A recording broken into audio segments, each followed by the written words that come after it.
Assalamualaikum warahmatullahi wabarakatuh. Terima kasih sudah klik video ini. Semoga kita selalu diberikan kesehatan, kelancaran rizki, dan semoga Allah Subhanahu wa Ta'ala mempermudah segala urusan kita. Amin, amin ya robbal alamin. Bayangkan seorang raja yang hidup bersahaja di tengah istana, yang menolak kemewahan, menentang kekuatan dunia, dan mengguncang ekonomi barat demi membela Palestina. Tapi justru saat ia membuka pelukan untuk keponakannya, 2 peluru menembus kepalanya, dan dunia Islam kehilangan pemimpin terbaiknya. Siapa sebenarnya Raja Faisal bin Abdul Aziz? Dan mengapa kisah hidup dan kematiannya terus hidup dalam doa-doa umat hingga hari ini? Simak video ini sampai akhir, karena inilah cerita pemimpin yang tidak tergantikan dan pengkhianatan yang mengguncang dunia. Bismillah, mari kita mulai ceritanya.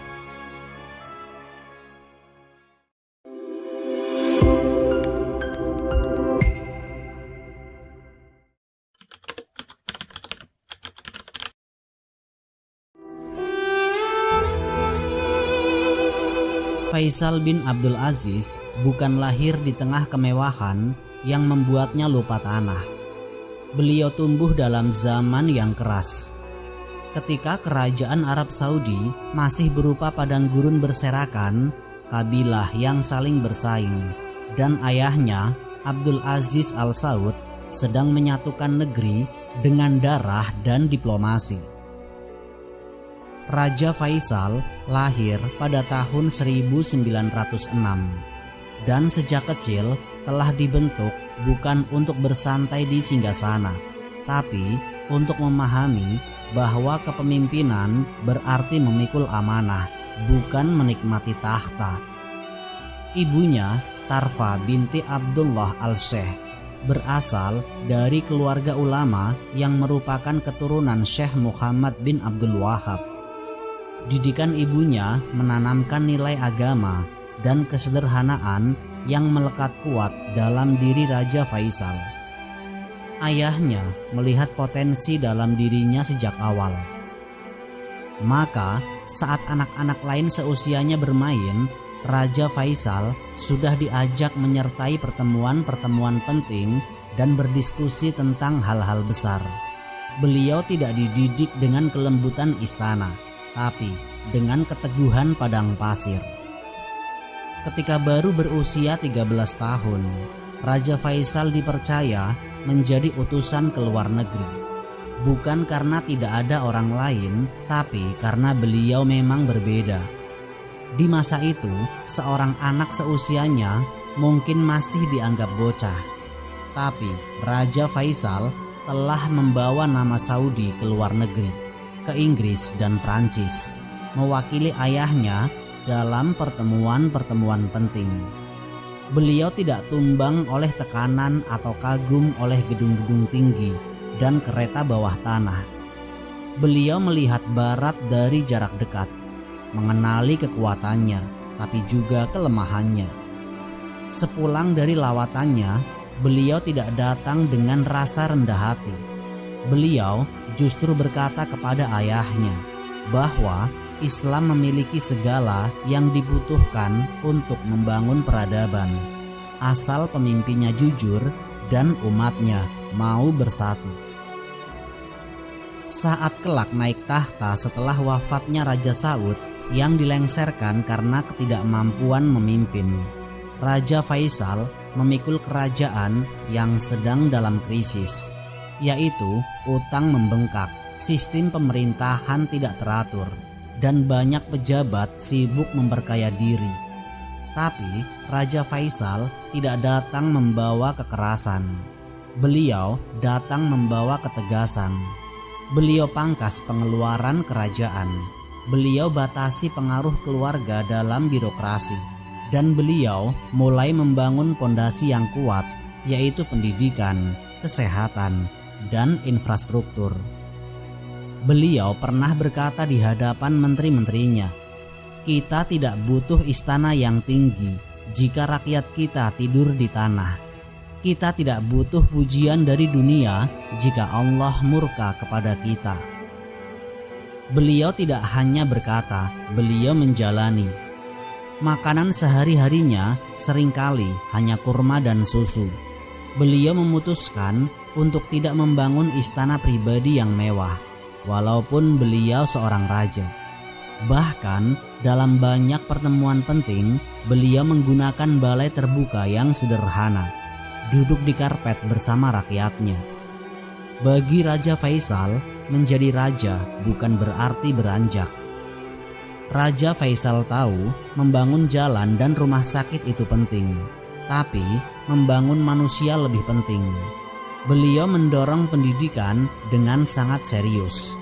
Beliau membuka sekolah-sekolah modern, termasuk untuk perempuan, walau menghadapi penolakan dari sebagian ulama dan masyarakat konservatif. Tapi Raja Faisal tidak mundur.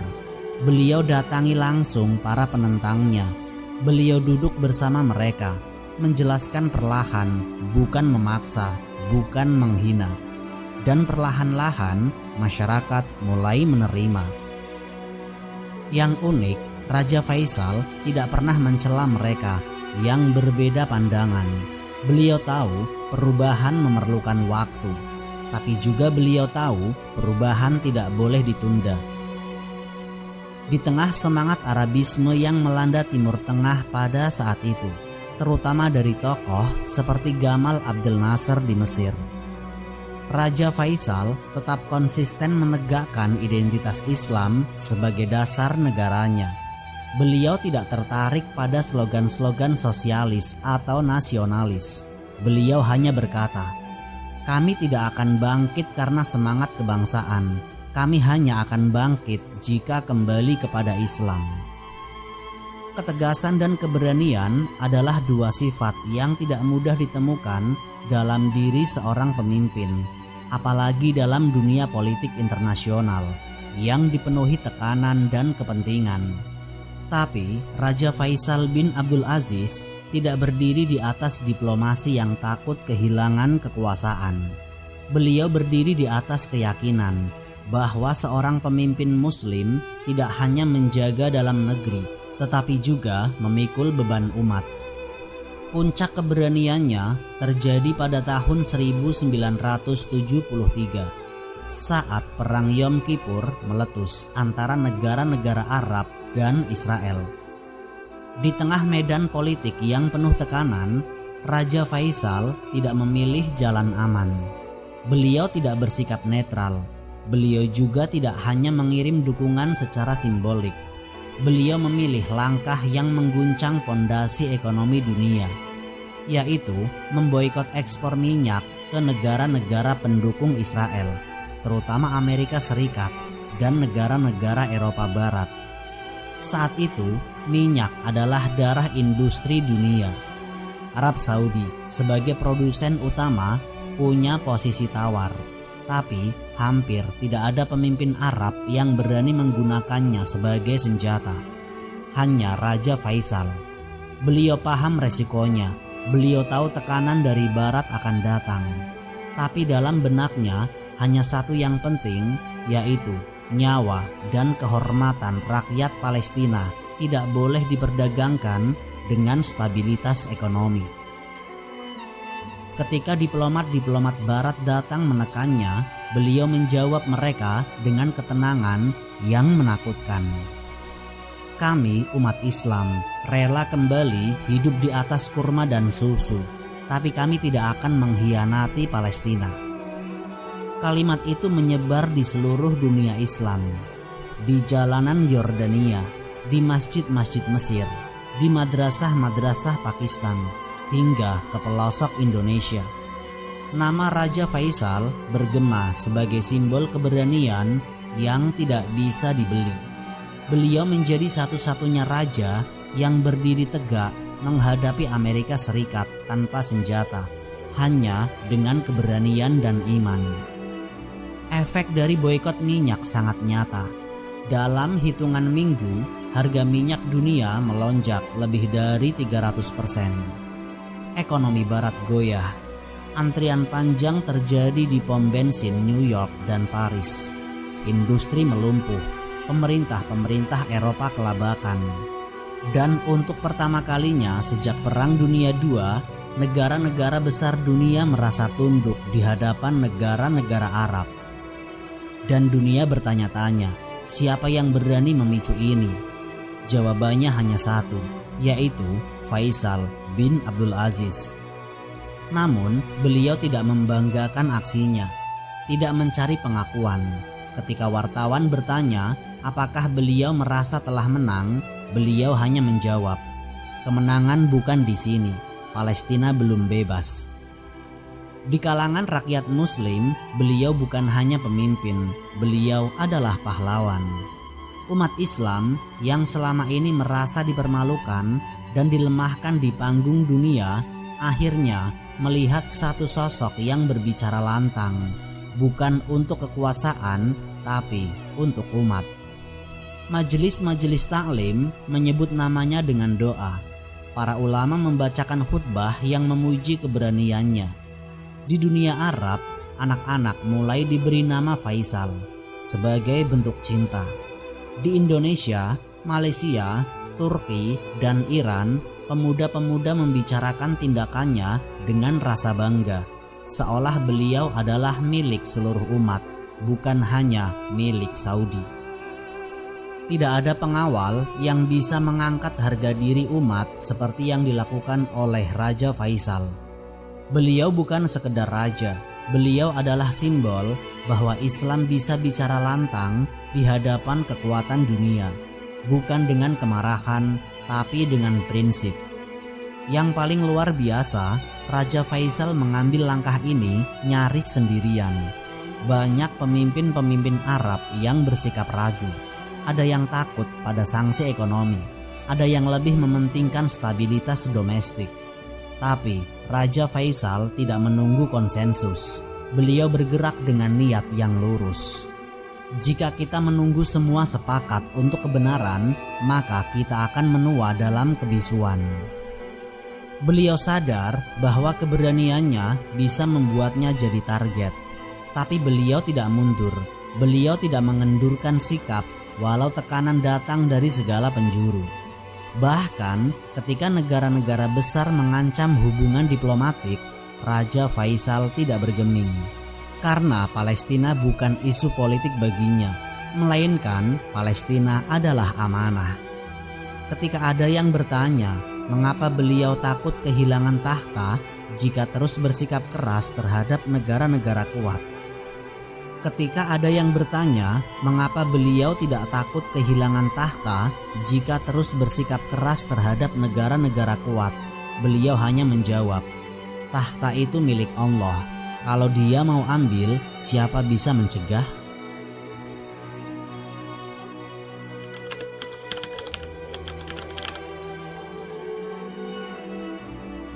Hari itu adalah hari Selasa, 25 Maret 1975. Suasana Istana Riyadh terlihat seperti biasa, tenang namun penuh kesibukan. Para tamu berdatangan untuk menghadiri majelis terbuka yang digelar oleh Raja Faisal setiap pekan. Ini bukan sekedar acara formal, tapi bentuk nyata dari prinsip kepemimpinannya, yaitu keterbukaan dan kedekatan. Siapapun dari menteri hingga rakyat biasa boleh datang, dan Raja Faisal akan mendengar langsung keluhan atau saran mereka tanpa lapisan protokol yang memisahkan antara raja dan rakyat. Pagi itu, raja dijadwalkan menerima tamu penting, yaitu Menteri Perminyakan Kuwait bersama sejumlah pejabat tinggi lainnya. Seperti biasa, Raja Faisal datang tepat waktu. Beliau berjalan tenang, mengenakan tawa putih bersih dan kefiyeh merah putih yang sudah menjadi ciri khasnya. Wajahnya teduh, matanya tajam namun bersahaja. Tidak ada yang tahu itu akan menjadi hari terakhirnya di dunia. Di antara kerumunan tamu hadir seorang yang tidak asing bagi raja, yaitu Pangeran Faisal bin Musaid, keponakannya sendiri. Beliau berdiri agak ke belakang, menunggu giliran untuk mendekat. Beberapa penjaga sempat memperhatikannya, tetapi tidak merasa ada yang aneh. Beliau adalah anggota keluarga. Tidak bersenjata secara kasat mata, wajahnya datar, namun tidak menunjukkan tanda-tanda bahaya. Ketika gilirannya tiba, Pangeran Faisal berjalan mendekat. Raja menyambutnya dengan hangat. Beliau membuka tangan, gerakan khas Arab untuk memeluk, tanda kasih sayang keluarga. Tapi justru saat itulah segalanya berubah. Dalam jarak yang sangat dekat, tanpa peringatan, Pangeran Faisal mengeluarkan pistol kecil yang disembunyikan di balik jubahnya. Ia menembakkan 2 peluru. Yang pertama menembus bawah dagu sang raja. Yang kedua menghantam kepalanya dari jarak yang sangat dekat. Tubuh Raja Faisal langsung ambruk ke lantai marmer. Darah mengalir deras dari luka terbuka. Tamu-tamu yang hadir membeku. Beberapa berteriak. Pengawal-pengawal yang sebelumnya santai seketika meloncat. Mereka meringkus pelaku di tempat, tetapi semuanya sudah terlambat. Raja dibawa ke rumah sakit King Faisal Spesialis Hospital yang letaknya tidak jauh dari istana. Namun nyawanya tidak bisa diselamatkan. Beliau dinyatakan wafat tidak lama kemudian. Begitu berita tersebar, Riyadh seakan berhenti bernafas. Jalanan yang biasanya dipenuhi kendaraan menjadi lengang. Orang-orang keluar rumah banyak yang tidak percaya. Banyak pula yang hanya bisa berdiri termenung. Tidak ada pengeras suara, tidak ada pengumuman resmi panjang. Tapi satu kabar telah menyebar lebih cepat dari segala bentuk siaran, yaitu Raja Faisal wafat dibunuh keponakannya sendiri. Di masjid-masjid, suara tangis mulai terdengar di antara lantunan doa. Di rumah-rumah, anak-anak melihat ayah mereka menangis. Di pasar-pasar, pedagang menutup tokonya bukan karena ada perintah, tapi karena hati mereka tidak mampu berjualan saat itu. Yang paling menggetarkan bukanlah pembunuhan itu sendiri, tapi reaksi dari keluarga kerajaan. Tidak ada pembalasan instan, tidak ada pengusiran massal, tidak ada sumpah serapah. Yang terdengar hanyalah ucapan innalillahi wa inna ilaihi roji'un. Pangeran Fahd yang kelak menjadi raja hanya berkata pelan bahwa segala yang terjadi telah ditetapkan oleh Allah dan mereka menerimanya dengan sabar. Pangeran Abdullah, saudara seayah Raja Faisal, menangis namun tetap tenang saat berkata, "Kami kehilangan seorang saudara, bukan karena musuh dari luar tapi dari dalam. Tapi kami tidak akan membalas karena Allah lebih tahu siapa yang bersalah."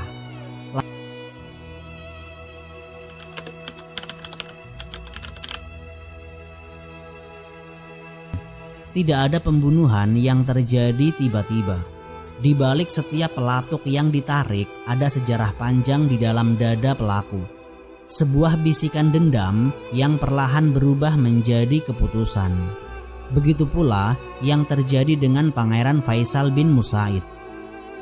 Ia bukan hanya seorang anggota keluarga kerajaan. Ia adalah seorang pria yang membawa beban masa lalu, kekecewaan, dan kemarahan yang tidak pernah benar-benar padam. Ia berjalan ke istana hari itu bukan hanya membawa pistol kecil di balik jubahnya, tapi membawa luka yang membusuk sejak lama. Dan dunia akan segera menyaksikan bagaimana luka itu meledak. Untuk memahami perbuatannya, kita harus mundur ke tahun 1965. Saudara kandungnya, Khalid bin Musaid, terbunuh oleh aparat keamanan Arab Saudi. Beliau bukan orang biasa dalam keluarga. Khalid dikenal cerdas, berani, namun juga penuh kemarahan. Beliau menolak keputusan negara yang saat itu mulai memperkenalkan televisi, yang dianggap sebagian kalangan sebagai bentuk keberatan yang berlebihan. Saat itu, Raja Faisal sendiri mendukung pembentukan stasiun TV nasional dengan niat memberikan pendidikan dan informasi kepada rakyatnya. Tapi, tidak semua anggota keluarga kerajaan sepakat, termasuk Khalid bin Musaid. Suatu malam, Khalid mencoba menyerang fasilitas televisi yang sedang dibangun. Pasukan keamanan mengepungnya, tembakan dilepaskan, Khalid tewas di tempat. Berita itu menghancurkan Faisal bin Musaid. Ia tidak melihat saudaranya sebagai pemberontak, tetapi sebagai korban. Dan titik itu, kebenciannya terhadap pemerintahan Raja Faisal mulai tumbuh. Tapi kebencian itu tidak muncul ke permukaan, beliau menyimpannya rapat-rapat. Beberapa waktu kemudian, Pangeran Faisal meninggalkan Saudi dan melanjutkan pendidikan ke Amerika Serikat. Di sanalah ia terlepas dari bayang-bayang keluarga dan budaya ketat kerajaan. Ia mulai hidup dengan gaya barat sepenuhnya, bergaul dengan perempuan bebas, menggunakan narkoba ringan, berpesta, dan menikmati kebebasan individual yang di Saudi terasa seperti dosa. Namun, meskipun tubuhnya jauh dari tanah kelahirannya, pikirannya tidak pernah benar-benar bebas. Ia menyimpan luka dan rasa kecewa, terutama karena merasa disingkirkan, tidak dianggap dalam keluarga, dan tetap dihantui kematian saudaranya. Berbagai laporan menyebutkan bahwa di Amerika ia mulai menunjukkan tanda-tanda gangguan mental. Ia sempat ditangkap karena pelanggaran lalu lintas dan kepemilikan obat-obatan, namun dibebaskan karena status diplomatiknya. Ia mulai terobsesi pada gagasan bahwa dirinya ditakdirkan untuk melakukan sesuatu yang besar. Suatu bentuk balas dendam yang akan mengguncang dunia. Setelah beberapa tahun di Amerika, ia kembali ke Arab Saudi. Banyak yang tidak terlalu memperhatikannya. Ia tidak punya posisi penting. Ia bukan pangeran senior. Namun dalam diam, ia mempelajari jadwal raja, kebiasaan istana, dan celah-celah keamanan. Ia tahu, meskipun Raja Faisal dilindungi, ia tetap manusia yang menjunjung keterbukaan. Setiap pekan ada pertemuan terbuka, dan disitulah ia melihat kesempatan. Ia tidak memberitahu siapapun, tidak mengancam, tidak membuat pernyataan, hanya menunggu. Ia tahu Raja Faisal mencintainya sebagai keponakan, dan cinta itu akan membuat raja membuka tangan kepadanya. Itu cukup. Ia tidak perlu masuk sebagai musuh. Ia hanya perlu masuk sebagai keluarga. Hingga eksekusinya kemudian, Pangeran Faisal bin Musaid tidak pernah benar-benar menjelaskan motifnya secara terbuka. Dalam pengadilan, ia lebih banyak diam.